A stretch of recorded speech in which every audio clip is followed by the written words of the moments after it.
Aujourd'hui les gars, vlog à l'ancienne avec Gillian, mon vidéaste juste ici. On part direction chez WRP pour réviser le moteur du road trip. J'espère que vous êtes prêts, c'est parti, let's go. On vient d'arriver chez Alex, hop, je prends juste mon cellulaire. Ouais, comme ça il a fait un bron.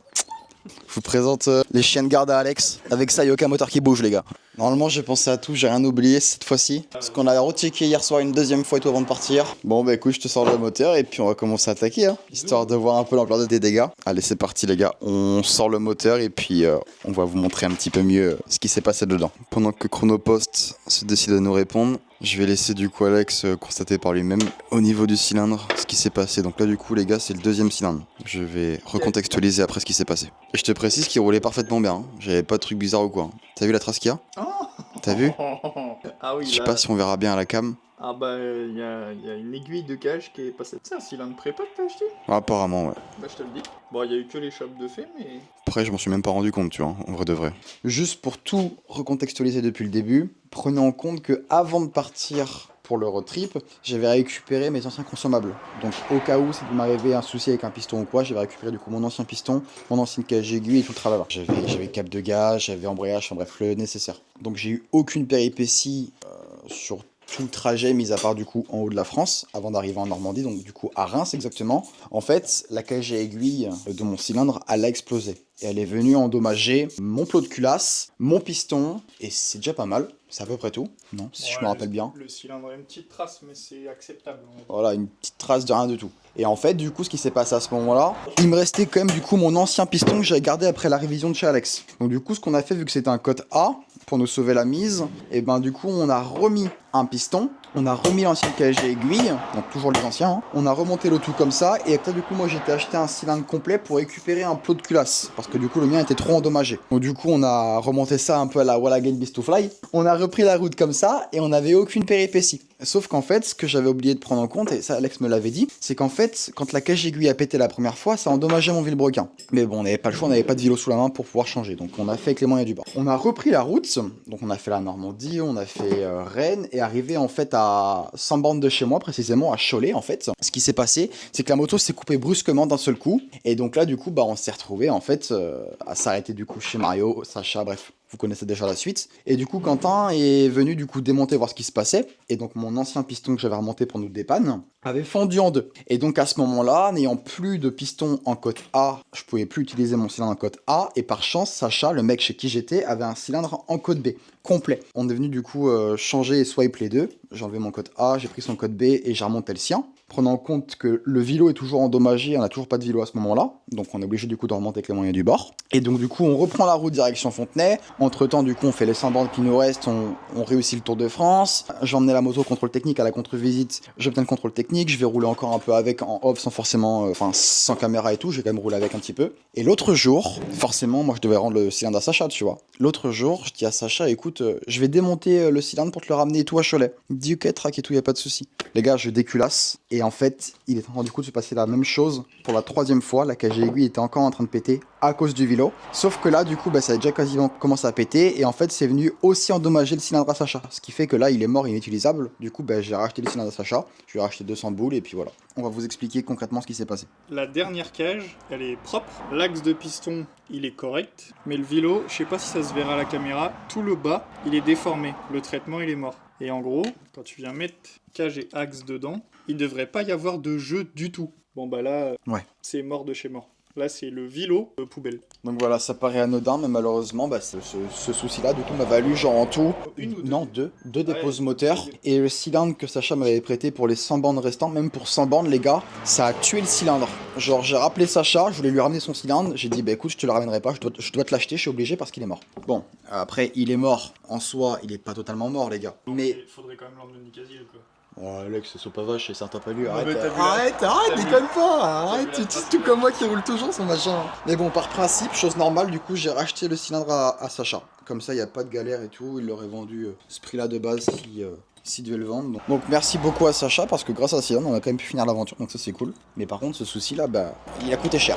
Mais je suis persuadé que sans ça, Alex, on aurait fait le Tour de France avec le même moteur, c'est une certitude. Déjà, la bêtise qu'on a fait, j'aurais dû être plus chiant avec toi pour que tu achètes plus de pièces neuves et pas d'occasion. Et avec un vélo genre Italkit ou même un top 9, pour moi, il n'y aurait pas eu de problème. Parce que c'est pas la question de la prépa qui l'a fait casser, c'est simplement que le vélo, ça se trouve, avait déjà eu une casse de cage. Et quand t'as une casse de cage aiguille, en général, tu sais que les suivantes, elles vont toutes casser. Et c'est exactement ce qui s'est passé. Elles ont cassé de plus en plus vite. Donc, Voilà, donc faites attention à ça les gars. Si vous avez les mêmes soucis, pensez à checker ce petit truc là. Là, le pied de bielle comme dit Alex. le pied de bielle, c'est en haut et la tête de bielle, c'est en bas. Ouais, Je me demande pas pourquoi, mais c'est comme ça. Bon, j'espère qu'au niveau des explications, j'étais assez clair. Oui. Ça va, tant mieux. Bon, on démonte ça et on se reprend juste après les gars. On va checker les pièces. Alors déjà, si j'ai rien oublié à ce niveau-là, avant du coup de se rendre à Chronopost à Bourges pour récupérer les pièces, enfin tenter de les récupérer, c'est pas gagné. Donc là du coup, je te laisse checker Alex, j'ai pris l'embrayage, le nouveau. Ce qu'on n'avait pas dit aussi, c'est que j'avais remonté mon ancien embrayage, qui était encore en bon état pour le road trip, de l'ancien propriétaire. Voilà, mais on n'a pas eu de difficulté. Là, je t'ai pris bobine CDI. Voilà. Après, tu as l'antiparasite, le sélecteur, le carburateur avec le boisseau. T'avais ce joint-là avec ce cylindre-là et t'avais mis quelle culasse? La culasse modifiée ou la non modifiée? La non modifiée. Ah, t'as eu de la chatte de pas tout péter. Ah ouais? Ah ouais, parce que là, avec un joint de 0,20 Most sur une culasse de top stock, t'es à 16,5 de taux à la louche. Genre, t'as vu que c'était un joint Most là? Bah oui. Ça marche. Ah oui, là, t'as eu un miracle de pas. Je pense que t'as pas dû faire trop le fou et c'est pour ça que ça a pas explosé. Mais ça aurait détonné, ça aurait tout pété. Ok. Non, mais par chance, écoute, y a pas eu de difficulté. Ah, la chatte à Mireille, quand même. Je t'ai pensé du coup à prendre le boisseau, cette fois-ci. Oui, c'est bien. C'est mieux. C'est un 34? Ouais. Oui, bon. Je vais peut-être te changer l'aiguille parce que sur le road trip c'était gras de chez gras. Ouais. Et je t'ai trouvé une aiguille qui va bien. Ok, ça c'est lourd. Qui est un peu plus pauvre sur le mi-gaz pour que ce soit plus beau au filet. De toute façon, ce qui est prévu, les gars, là, avec Alex, c'est qu'une fois qu'on aura fait la révision de ce moteur-là, j'aimerais bien pouvoir ramener la moto, donc la DT, la mienne, c'est cette fois-ci. Enfin, les deux sont moi, mais ramener du coup ma bécane, ma vraie bécane, la DT, pour faire une deuxième session bon avec Alex et optimiser certaines choses qu'Alex a en tête. Parce que ça lui trotte dans la tête, je le vois, et... Là, le fast, on a eu une fois 35, mais c'est avec un gros carbu et je pense qu'on peut avoir plus sans mettre le gros carbu. Et il faut qu'on bosse sur bride de peau, culasse, il y a 3-4 trucs à essayer et l'autre fois en une journée. T'as pas le temps de faire autant de tests en une journée en fait. Donc jour 2, on fera de la test de pièces. Voilà. Et si ça convient pas à Alex, eh ben, on montera le cylindre de son choix. Comme ça, il y aura pas de difficulté. Bon, en tout cas, direction Bourges, récupérer le colis. C'est parti.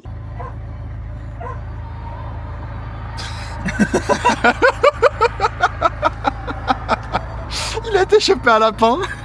Et à chaque fois que je laisse une porte ouverte, il sort et hop, il en fait un. Il coupe la tête, puis après il mange jusqu'à la queue. Ah, super. Ah ouais, Un vrai chien de chasse. Ah ouais, bah ça. Bon les gars, on arrive dans exactement 3 minutes. On va voir si on est châteux ou pas. Et si on peut récupérer, oui ou non, le colis. J'espère qu'on n'aura pas de galère et que ça va bien se passer. Au téléphone, elle nous a dit du coup que c'était fermé et que c'était pas ouvert. Mais sur internet, on a dit du coup que c'était ouvert. Tac. 2 minutes. Le verdict dans quelques instants.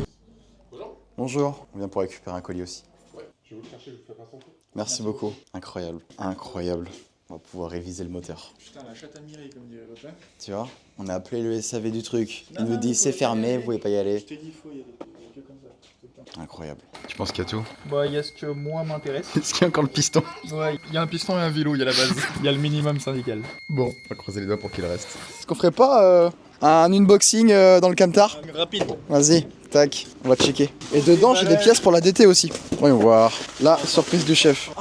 Mec, il a été fouillé mon colis, frérot. Ouais, il a été fouillé. C'est vraiment des fils de ma parole. Hein. Par contre, le jaune est ignoble. Dégueulasse. Ouais, c'est pas fou. Les doigts, des roulements, un peignon. Oh, t'as racheté un peignon. Putain, magnifique. Tiens, j'y crois pas, mais qu'il a été fouillé, quoi. Ouais, ça, il y a encore le vélo. Ouais, c'est bon. Il y a tout qu'est-ce qu'il faut. Pour la DT, ça? Ouais, la plaque phare, ouais. Bon choix, c'est ce que j'avais à l'époque. YZF, valeur sûre. La base. T'as tout ce que tu veux. Ouais. Et le vélo est pas endommagé? Non. Il a été fouillé lui aussi ou pas? Parce que la boîte est déchirée sur le teco là. Bah, c'est pas ouvert donc je pense pas. On voit sur les vidéos tout le long du road trip que la moto sonnait très très riche. Alors, à la fin. Enfin, surtout à la fin. Mais en fait, je sais pourquoi. Oui. Parce que le verrouillage de lamelle de boîte à clapper, il est en train de se barrer. Tu sais pourquoi ou pas? Est-ce que t'as la ref? Bah, moi j'y ai pas touché donc je sais pas quoi. Je t'ai appelé pourquoi pour le road trip? Ah putain. La sangle. C'est possible. Et là, normalement, La sangle elle est venue décaler en fait le truc. ça aurait pu faire ça. T'as Ouais. eu de la chatte que ça fasse pas ça. Fond de 6. Oh merde. Bon Alex, ça va, j'ai avalé un café ou deux, mais elle roule toujours. Oh les cons. C'est une bonne indication sur le pourquoi la carbe était dégueulasse. Ouais, voilà, c'est ce que je me dis aussi. Bon, cette chance qu'on a eue. Bon, je reprends la cam après s'il y a quoi que ce soit.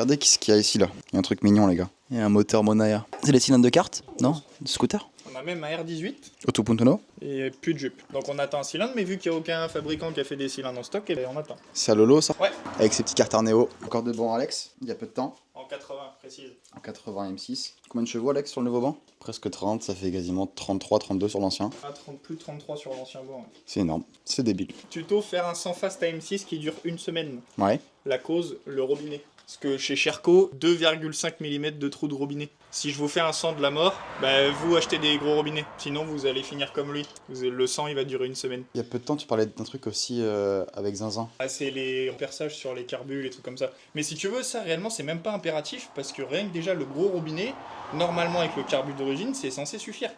C'est simplement que nous, sur les mecs qui changent pas leur robinet, on préfère modifier les carbus. Et si tu fais les deux, genre perçage des conduits de carbu plus le gros robinet, là t'es le roi du pétrole, normalement tu seras pas emmerdé. Ok.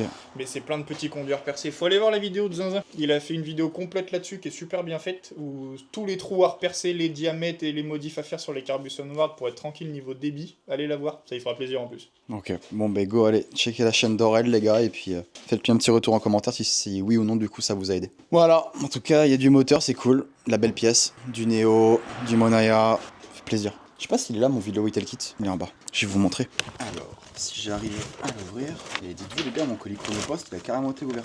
Genre même la chaîne a été ouverte. Je le fous comme ça, on va regarder ça, gros vélo. Tiens, il est lourd Alex par contre celui-là. Des petits roulements. C'est quoi, c'est du C3 ça, du C4? Les roulements qui sont livrés avec le Vilo Italki, c'est du C4. C'est pour ça que je t'ai fait racheter des roulements D'accord. C3. Bah tiens, ça tu vois, info importante. Le C4, ça a trop de jeu. Ouais. Et contre trop de jeu, ça finit par défoncer les portées de roulement. Donc pour éviter de défoncer les portées de roulement, tu mets des roulements qui ont un peu moins de jeu, notamment du C3. Et c'est pour ça qu'on conseille tous des roulements en C3. Ok, bon, c'est au moins comme ça, tout le monde le sait. S'il y a d'autres infos qui viennent au fur et à mesure de la vidéo, on vous en fera part, ne vous inquiétez pas. Ouais, petit à petit, ça viendra tout seul. En tout cas, ça fait plaisir, les vidéos à l'ancienne comme ça là, sans prise de tête, en pleine vidange. Je vais peut-être y faire le joint de ton port en même temps. Quoi. Un peu dégueulasse. Oh, j'ai le pire, mais.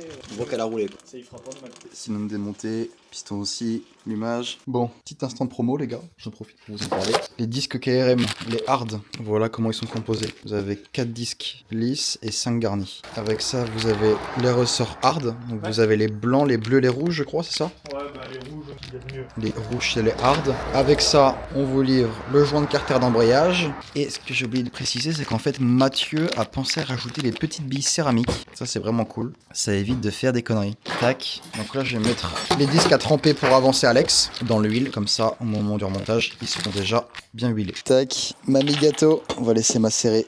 Pendant 2 heures il a dit X. Donc là tu laisses au repos. Passe de ce côté-là, il a démonté la cloche d'embrayage, tout le système. Là, tu vas ouvrir en deux, c'est ça? Ouais, il va falloir qu'on mette en chauffe. Je commence à m'habituer à ce processus. Bon, petit point, les gars. Là, je suis en train avec Alex de nettoyer le plan de joint. Lui, il fait le côté gauche et moi le côté droit. Je suis en train de faire l'admission pour repartir sur une base propre. Toujours mieux. Neuf dans le papier. On va s'appliquer.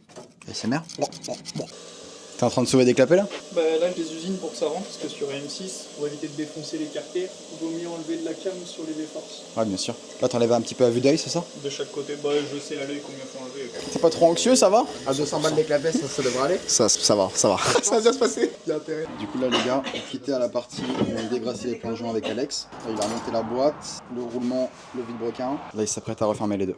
On est pas mal. Impeccable. Là, du coup, Alex, je te laisse parler. On repart sur un Villebrequin Italkit pour la réflexion du moteur là.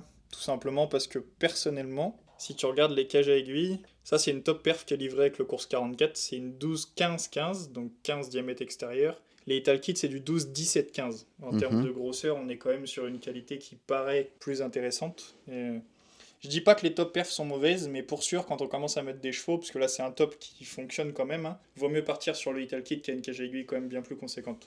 Ok, donc du coup, voilà, on est parti sur un vélo Ital Kit. Avec la cage aiguille qui va avec. Et puis on va voir ce que ça donne au banc. Vis 27 PS cette fois-ci. On va essayer. Ça serait bien. Petite barre symbolique.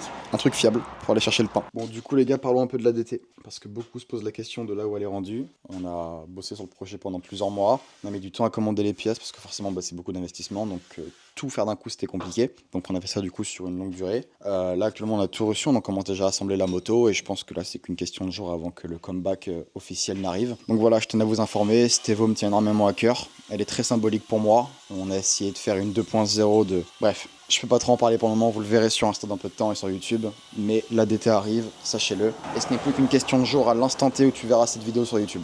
Pour le moment, on s'occupe de la bêta. D'ailleurs, en parlant de la bêta, les gars, il y a quelque chose d'incroyable qui va arriver début octobre. Restez connectés. Quelque chose d'énorme se prépare et je pense que vous allez être surpris, agréablement surpris. J'espère que ça vous plaira. Tu veux quoi en valeur, Alex, là? Bah là, j'ai baissé le cylindre pour récupérer du couple, mais ça veut dire qu'il va falloir reprendre la culasse parce que pour l'instant, on a que 0,26 de squish, ce qui est un peu serré. Et moi, je voudrais 60. 60-65, ça serait bien. Et vu que le plot pendant le road trip, il a pas aimé la blague, bon bah je vais pouvoir reprendre cette face-là, là. Ça devrait remettre le plot tout neuf. Contrairement aux autres pots passageaux, le pot KRM 80-90 passageaux, il l'allonge énormément. Et là, on avait la puissance à 13 008 ou 14 000 tours, c'est beaucoup trop tard pour une machine de tous les jours. Il vaut mieux la P-Max à 13,2, 13,5, tu vois. Donc là, j'ai baissé le cylindre, je vais recomprimer un petit peu parce que bon là, j'avais plus que sécurisé. Et normalement, avec ça, on va récupérer la puissance beaucoup plus tôt. Ok. Tu pourras cabrer beaucoup plus d'ailleurs. Ça, c'est cool.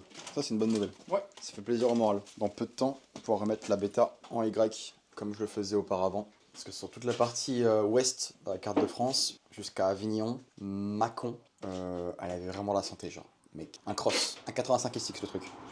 Une sauterelle.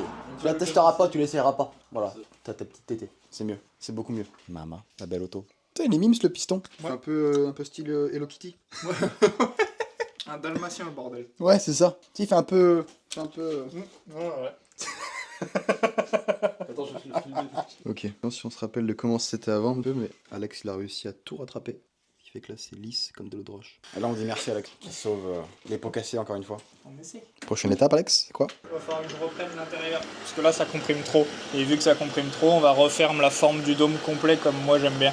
Let's go. Là, je viens de finir de prendre les cotes. 194, 132, 0,65 de squish en moyenne. Et un taux à 15,09. Après avoir repris la culasse pour la lisser un petit peu. Donc rapport volumétrique, ok. Tout est ok. Squish pour moi c'est bon. 15 c'est bien. C'est ma moyenne limite, on va dire, pour des blocs, on va dire, all day de jeunes quoi. Au 98 bien sûr, hein, pas de 95. Et puis ma foi, voilà. Mais là, toutes les cotes que je vous ai données sur des top alu classiques, vous trouverez pas ça les gars, parce que là c'est un piston spécifique avec des hauteurs de joint spécifiques. Enfin, et j'ai mis des pièces pour fiabiliser hein, et quand même aller chercher de la perf. Mais je te donne quand même les cotes qu'il y a dessus quoi. C'est sympa. Je pense qu'ils apprécieront le geste. L'intention plutôt. Kylian, t'es où? Je te vois plus. Kylian il bricole le SMIC. Dites-nous si vous avez apprécié ou pas les plans cinématiques qu'on a mis à la vidéo avec Gillian. Genre, est-ce que ça vous plaît? Le fait de transitionner entre la partie vlog et des plans un peu plus stylés en mode cinématique. J'ai kiffé ça. T'as aimé? Ah mais tu vois, comme moi je disais à Gillian, c'est que malheureusement sur la partie est du road trip, jusque dans le nord jusqu'à chez moi, et ben en gros ce qu'il y a c'est qu'il manquait les plans POV où je parle à la GoPro, mais malheureusement le micro était en PLS. Café, et où tiens? Là-bas. Café. Ils vont poser la question, c'est quoi le piston, je suis sûr. On va leur dire. C'est marqué dessus. Mais c'est un Ital Kit AM6 Derby qui va dans les Ital Kit 88 à la base. Pas le piston de Top Alu, enfin pas le piston Ital Kit pour Top Alu. La différence c'est que celui-là il a le bec au centre derrière et pas sur le côté. Ok. Ça évitera que le segment il fasse bisou au transfert latéral du cylindre. Ok. Ce gros joint là, on a lu. Il y en a deux. C'est deux joints de 0,50. Mais je mets ça à cause du piston, parce qu'il a une hauteur différente par rapport à un piston Top. Ok, ça roule. C'est 750 ml, c'est ça? Sur les AM6, oui. Non, ça va, j'avais pas tout faux. Bon, Gillian, c'est le grand moment. On va changer de pièce. On va passer dans la caserne d'Alibaba. Dans la salle du temps, là où tout s'arrête. Là où c'est Mon moment préféré. Alex contre lui-même. On est un petit peu, si je puis dire, sur le dernier round, finalement. Oh oui, c'est le dernier round. Le dernier vrai round. Là, on va aller chercher les chevaux qui manquaient la dernière fois et essayer de choper les 0,5 qu'Alex voulait absolument. En plus, il manque 2 PS, gros. Mes meilleurs Top Alu, ils font 28. Mais bon, là, il n'y a pas toutes les pièces. Bah, ils font 28, mais t'as vu les pièces que j'ai, moi? Bah, il n'y a pas de V-Force, pas de PVL et un pot passage off. Pour passage. Oh, il y a un DD aussi. Voilà. On va voir, ça va être la surprise. Surprise du chef, on verra bien. Le pot, il doit être par là. Ouais, il est là. Bon, on se reprend dans la salle de banc, les gars, let's go. Putain, je suis un peu con, en fait. Ok. Là, je suis vraiment con, en fait. Du coup les gars, le moteur là on va le passer au banc sur la châssis à Alex, c'est une bêta. C'est à peu près du coup les mêmes motos en soi, juste moi du coup c'est une track et il y a juste les fourches et les jantes qui changent. Donc ça fera bien le taf pour aujourd'hui. J'aurais bien voulu ramener la moto, juste la difficulté qu'on avait c'était que le camion que je devais prendre, en fait le papa de mon pote en fait l'utilise pour la chasse aujourd'hui parce que du coup c'est l'ouverture. Donc voilà, on n'a pas la cycle de la moto donc on fera 100. Mais heureusement on a la cycle de Alex, ça va sauver la mise. Là on peut constater qu'il a vraiment un point fort biceps à ce niveau là.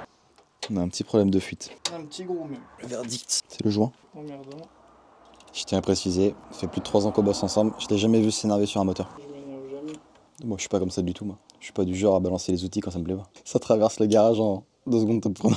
Yann, il avait une bonne réflexion. Il se demandait à quoi servaient du coup tous ces pots d'échappement. Donc pour ceux qui seraient nouveaux dans le monde de la mécaboîte en général, c'est des pots que Alex utilise au quotidien pour les différents moteurs clients et qui lui permettent souvent de faire des comparatifs et après de préconiser le bon pot au client en fonction du coup de son moteur. Et c'est des outils de travail, tout simplement. Ok, on est tout bon.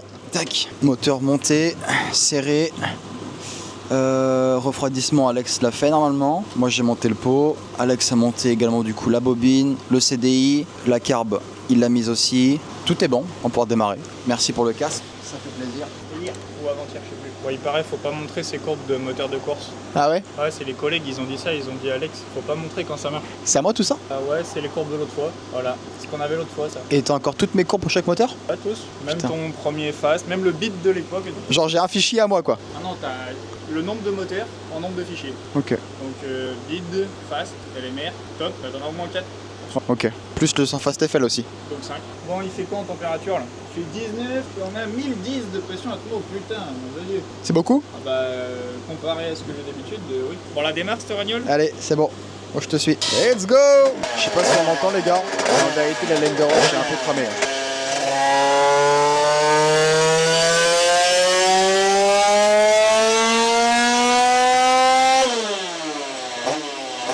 Bon la moto est un peu riche.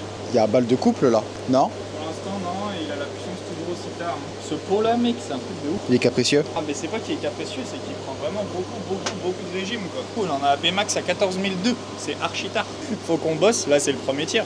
Petit à petit, ça va monter parce que je vais trouver des trucs, mais le problème de la puissance qui arrive très tard, pour l'instant, il est pas réglé, quoi. Et ça, je pense que c'est le pot qui fait ça. Enfin, c'est même quasiment sûr. Mais il y a moyen de contrecarrer ça, donc bon, on va bien trouver une solution.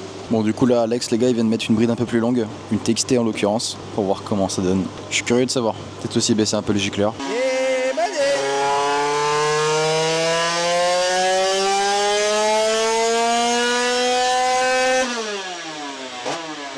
Là, il y a du coup. Ah c'est mieux là? La courbe bleue avec la nouvelle bride. Ça change beaucoup effectivement ouais. La Pmax à 13006. Là, pour moi, c'est pas mal. Ok. Là elle est encore plus nerveuse qu'elle a été. Ah là, incomparable, oui. En axel, t'as 2 PS dans la côte peut-être. Ah ouais quand même. À 10 000 tours, tu passes de 13,5 à 15,7.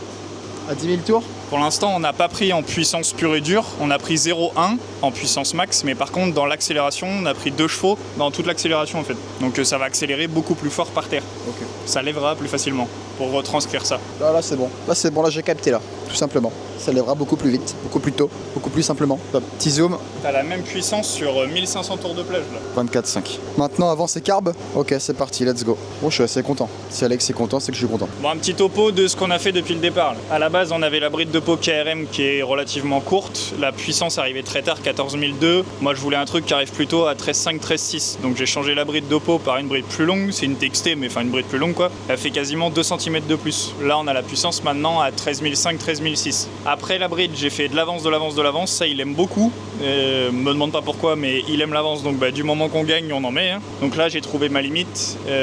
Après, j'ai changé l'aiguille pour pouvoir appauvrir un petit peu le mi-régime parce que cette moto, elle est très grasse à mi-régime. C'était mieux. Et après, pour encore appauvrir le mi-régime, parce que ça suffisait pas, j'ai baissé le gicleur secondaire de 52, on est descendu en 45. Et là, on commence à avoir un comportement assez sympa. Et là, pour voir si on peut encore essayer de sécher un peu la carbe, je suis passé de 190 à 186 sur le gicleur. Et là, pour l'instant, on est à 25,9 chevaux. On va essayer de passer les 26 symboliques avec Alex et il a 2-3 idées encore qui mettra sûrement en place juste après. Bref, on va essayer puis on se tient au courant juste après ça.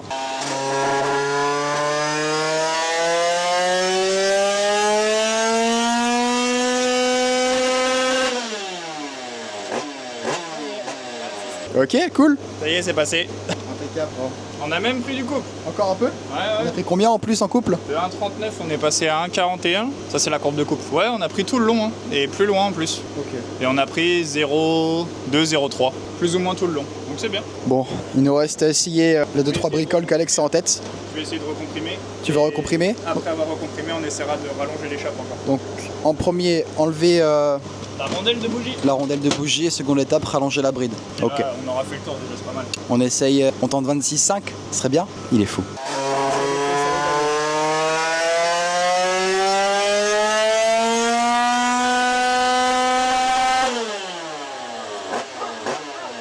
Bah il a aimé. De 26,1 on est monté à 26,4. Le couple il a pris un petit peu aussi. On a perdu un tout petit peu de régime mais c'est normal vu que j'ai recomprimé. C'est un test rapide mais qui te permet de voir pas mal de choses. 0,4 en plus là. 0,3 en plus. Ouais. Signe qu'il aurait besoin d'être comprimé plus fort. Mais vu que c'est un truc pour la route, on peut pas trop forcer quoi. On tente la rondelle? La rondelle. Ah la bague de pot. Ouais. Ouais pour le fun on va essayer, vas-y. Vas-y, allez. Bon bah je vais démonter le pot. Là 13,500. Tu vois, le régime il est nickel. Tiens, si tu veux le micro. Là, à force de rallonger la bride, mettre de l'avance, enfin accorder le pot par rapport à ce que le moteur a besoin, on a réussi à décaler toute la puissance à gauche. Ça va arriver beaucoup plus tôt, donc pour les wells et tout, et même le ressenti pilote. Ouais. Genre c'est mieux une moto qui tracte qu'une moto qui met 30 ans à s'élancer quoi. J'ai trop hâte de la cabrer là. Ils verront ça sur les courbes à la fin, on fera un débrief rapide. On fera ça. On tente la rallonge au niveau de la bride de pot les gars et puis on se reprend juste après.